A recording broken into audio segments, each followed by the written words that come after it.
Hey y'all, it's Cassie. Welcome back to Sermons for a Revolution. Each week I answer questions about how to heal yourself in order to heal the world.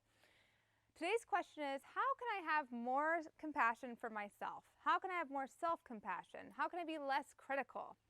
How can I be as nice to myself as I would be to other people? Years ago, there was a time when Mama Cass was a real bitch to herself. Contrary to popular belief, self-compassion is not eating a chocolate bar in a bubble bath while whispering sweet mantras to yourself. That's what I thought it was, and there were like 0 results from my chocolate bar diet in the bathtub. I got no relief from that. So I had to find some other way to approach this. With everything I'm sharing with you, I'm going for transformative effects. I'm not going for like baby steps. I want you to be completely free of whatever you bring to me. A Course in Miracles says you cannot bring the light to the darkness. You must bring the darkness to the light. What that means is you cannot bring a bubble bath to your crazy ass thoughts about yourself, okay? It didn't work for me. It probably hasn't worked for you. You've just got to be willing to go a little bit deeper and you will be free, I promise you. So you're going to bring that dark voice to the universe, to love, to God, to the Holy Spirit, to whatever name you wish to call it. And I'm going to give you some strategies for doing just that. If we try to avoid the dark voice, and I have totally been there, and part of that avoidance can look like meditation, by the way, she will merely grow louder. She will take down your life so fast that you won't even suspect it was her who took down your life.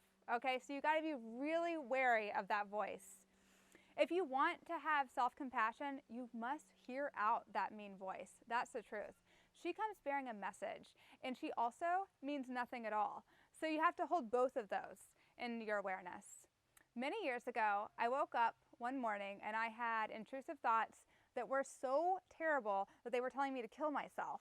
And the voice in my head was my own, but it was also like way louder than my normal voice. And she was just awful. Like she told me, she was so mean. She told me I was going to hell. She told me I was demented, that I was stupid and selfish. And she told me I was fat. For 6 months, I tried to escape that voice with like diet, exercise, turning up really loud music over top of the thoughts. And nothing got rid of it. What was really making me a lunatic was my attempts to avoid the voice, because she really was bringing a message. And I believe that your voice is bringing you a message too. So one day I sat down on my meditation cushion and I just asked her what she had to say to me. So think of your critical inner dialogue as a little child, and you want to listen to her, but you also don't always have to believe her because she doesn't know everything and she's just very, very scared. So you want to devote a few minutes of meditation per day to letting her know that she's okay and that you hear her and you see her. That's what you want to let her know. Not being seen makes people crazy, including parts of ourselves. So bring the darkness to the light. You must face the pain. I had to face the pain, and you will, I promise you, you'll be free. Now, one thing that really helps is actually writing down what she says. So you can, if you wish, sit down with a pen and paper and just write down everything that critical voice tells you. And if you need to bring a friend with you, that's okay too. I know that's a little weird to be like, hey girl, like, can you come over? I'm just going to write down some things my inner crazy voice is telling me. But I promise you that somebody will relate to this. I think that a lot of people actually will relate to it. We all have this voice inside. And you want to ask the voice where they got this idea, where they got all these mean ideas. Chances are she heard them somewhere. And maybe she heard them when she's young and she just got really scared now that she's an adult that they're true and that she won't make it. But you will make it. I promise you, you will make it.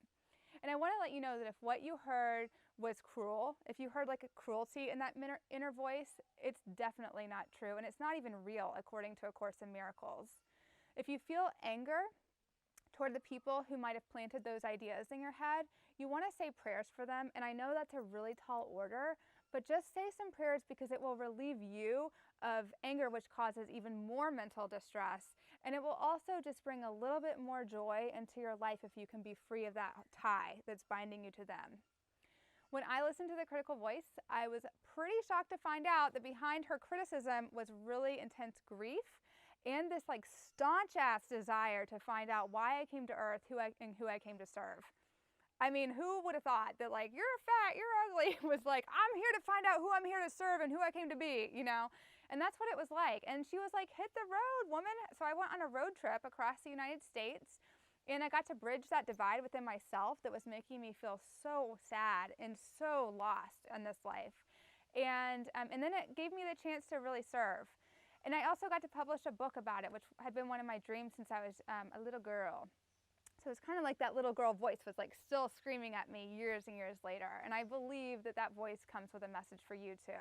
And you want to listen to her because she has instructions and they might be really awesome. They might lead you to where you've always wanted to be. So your spiritual experiment for the next week is to sit down, listen to that critical inner voice, hear her, jot down whatever she has to say, and then follow through on her good ideas. Her ideas, it might seem a little bit like, what? Like, why should I go searching down this long lost relative? Why should I do this thing? But follow what she tells you to do because she's got the right idea. After you comfort her, after she calms down and you let you know that you hear her and you see her, then she will tell you what you need to hear. I promise you. And be sure to check out my book, May Cause Love. It tells the whole story of basically what it meant for me to go completely insane with that voice inside my head and then heal completely. It was an amazing journey that I got to go on, and I would love for you to be able to read about it or experience it in whatever way is right for you. And let's cause some love, my friends. Go over to my website if you're interested in helping us get my book into every single woman's prison, rehab, and shelter in the United States and Canada. We just really want the book to reach people who wouldn't be able to have access to it otherwise. And finally, if you want me to answer a question on this show, then this YouTube channel. What are we doing here? I don't even know. If you want me to answer a question for you on a video, go over to my website and I will definitely read it and I will answer it. Really happy you guys are here. I love you all.